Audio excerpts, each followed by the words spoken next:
जय जगन्नाथ सांग माने तेबे आसंतु आमे जानि नबा आजिर नोटिफिकेशन विषय रे। आजिर नोटिफिकेशन टी आसीछि ओडिशा जिला मुख्य प्राणी चिकित्सा अधिकारी बरगड़ तरफ।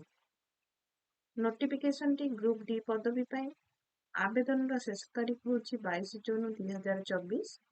ऑल ओडिशा रो उभय महिला और पुरुष माने आवेदन करि परिबे। तेबे आसंतु आमे डिटेल रे डिस्कशन करदेबा एई नोटिफिकेशन विषय रे। तेबे आसंतु आमे एई विज्ञापन टी पूरा भलरे देखि नबा। एई विज्ञापन टी आसीछि जिला मुख्य प्राणी चिकित्सा अधिकारी बरगड़ तरफ। देखंतु अटेंडेंट ग्रुप डी पाई पदवी रहिछि। अनुसूचित जाति मानक पाई टोटाल 2टी पदवी रहिछि, पुरुष गोटाए महिला गोटाए। अनुसूचित जनजाति मानक पाई समुदाय 6टी पदवी रहिछि, 4 गोटी पुरुष मानक पाई एवं महिला मानक पाई 2 गोटी एवं समुदाय 8 गोटी पोस्ट वैकेंसी रहिछि। एटी देखंतु डिटेल देखाइछि। योग्यता एटी देखंतु योग्यता पर क्लियरली लिखा होइछि।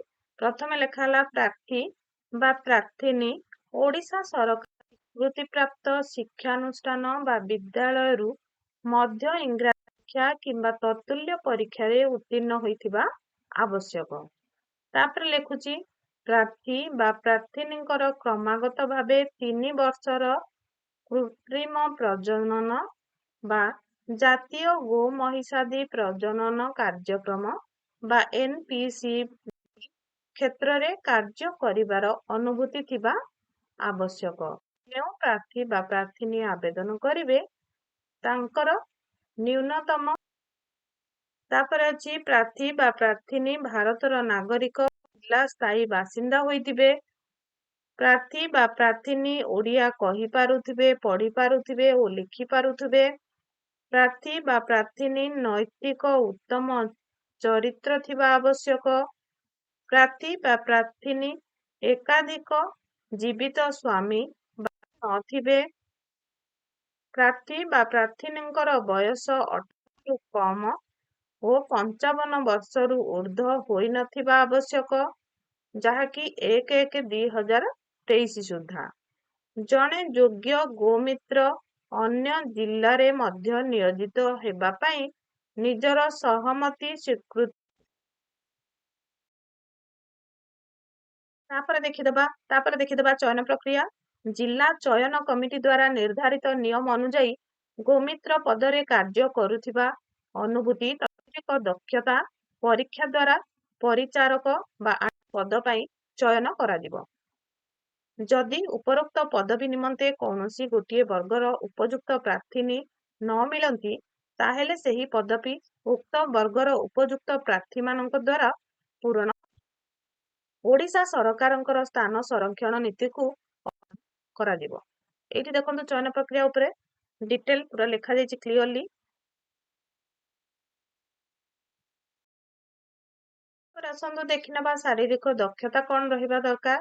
प्रार्थी उत्तम मानसिक अवस्था, उत्तम शारीरिक स्वास्थ्य थिबा आवश्यक एवं सुचारू रूपे कार्य निर्वाह रे व्याघत सृष्टि करुथिबा कौनसी शारीरिक अक्षमता नथिबा आवश्यक। स्वास्थ्यगत डाक्तरी परीक्षा कौनसी प्रार्थी बा प्रार्थिनी उपरोक्त शर्तावली को संतोषजनक भावरे पूरण करू नथिले नियुक्ति प्रक्रिया रु बाद पड़िबे। एटी क्लियरली लिखा होइछि। तापर लिखा होइछि प्रार्थी बा प्रार्थिनींकर उत्तम स्वास्थ्य सहित उच्चता 5 फुट रु कम होई नथिबो। केवल पुरुष प्रार्थींक क्षेत्र रे अणसंप्रस्त छाती माप 30 इंच होइथिबा आवश्यक।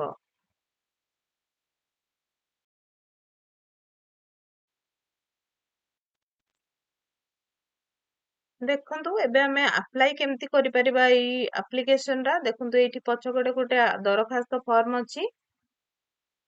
एठी कौन सब प्रमाण पत्र दबाकू पड़िबो सेथरे भी लिखा जाय।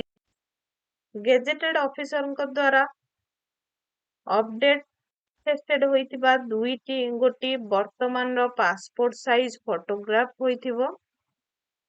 ତନ୍ମଧ୍ୟରୁ ଗୋଟି ଫଟୋଗ୍ରାଫ ଦରଖାସ୍ତ ଫର୍ମ ଉପରେ ଦିଆଯାଇଥିବା ନିର୍ଦ୍ଦିଷ୍ଟ ସ୍ଥାନରେ ଅଠା ଦେଇ ସଂଲଗ୍ନ କରାଯିବା ଆବଶ୍ୟକ। ଅନ୍ୟଟି ଦରଖାସ୍ତ ସହିତ ସଂଯୋଗ ହେବ। ତାପରେ ଲେଖା ହେଇଛି ଶିକ୍ଷାଗତ ଯୋଗ୍ୟତାର ପ୍ରମାଣର ଅବିକଳ ନକଲ, ବୟସ ପ୍ରମାଣପତ୍ରର ଆଟେଷ୍ଟେଡ୍ କପି, ସ୍ଥାନୀୟ ତହସିଲଦାରଙ୍କ ଠାରୁ ସ୍ଥାୟୀ ବାସିନ୍ଦା ପ୍ରମାଣପତ୍ରର ଆଟେଷ୍ଟେଡ୍ କପି, ବୈଧ ପରିଚୟ ପତ୍ରର ଆଟେଷ୍ଟେଡ୍ କପି, ଜାତିଗତ ପ୍ରମାଣପତ୍ର। 2 ଚରିତ୍ର ପ୍ରମାଣପତ୍ର ଭିନ୍ନ ଭିନ୍ନ ଗେଜେଟେଡ୍ ଅଫିସରଙ୍କ ଠାରୁ ଯେ କି ପ୍ରାର୍ଥୀ ବା ପ୍ରାର୍ଥିନୀଙ୍କ ସମ୍ପର୍କୀୟ ହୋଇନଥିବେ। ଗୋମିତ୍ର ପ୍ରାର୍ଥୀ ବା ପ୍ରାର୍ଥିନୀ ସମ୍ପୃକ୍ତ ଜିଲ୍ଲା ମୁଖ୍ୟ ଚିକିତ୍ସା ଅଧିକାରୀଙ୍କ ଠାରୁ ହାସଲ କରିଥିବା କୃତ୍ରିମ ପ୍ରଜନନ ପ୍ରୟୋଗ କାର୍ଯ୍ୟ କ୍ଷେତ୍ରରେ 3 ବର୍ଷ ଓ ସନ୍ତୋଷଜନକ କାର୍ଯ୍ୟ କୁଶଳତାର ଅନୁଭୂତି ପ୍ରମାଣପତ୍ର ଆଟେଷ୍ଟେଡ୍ କପି। ସବୁ ଆଟେଷ୍ଟେଡ୍ କପିରେ ପ୍ରାର୍ଥୀ ବା ଦେଖନ୍ତୁ ଏଇଠି ଲେଖା ହେଇଛି ନିର୍ଦ୍ଧାରିତ ଫର୍ମ ଅନୁଯାୟୀ ପତ୍ର ଏବଂ ଆବଶ୍ୟକୀୟ ପ୍ରମାଣପତ୍ରର ଅବିକଳ ନକଲ ସବୁ ମୁଦା ଲଫାପା ଭିତରେ ରଖି ସମ୍ପୃକ୍ତ ଜିଲ୍ଲା ପ୍ରାଣୀ ଚିକିତ୍ସା ଅଧିକାରୀଙ୍କ କାର୍ଯ୍ୟାଳୟରେ ଡାକ ମାଧ୍ୟମ ବା ସ୍ପିଡ ପୋଷ୍ଟ ବା କୋରିଅର କିମ୍ବା ବ୍ୟକ୍ତିଗତ ଭାବରେ ଦାଖଲ କରିପାରିବେ। ଦରଖାସ୍ତ ମୁଁ ଆପଣଙ୍କୁ ଏଇ ଆଡଭର୍ଟାଇଜମେଣ୍ଟର ନୋଟିଫିକେସନ ଲିଙ୍କଟାକୁ ଡେସ୍କ୍ରିପସନ ବକ୍ସରେ ଦେଇଦେବି।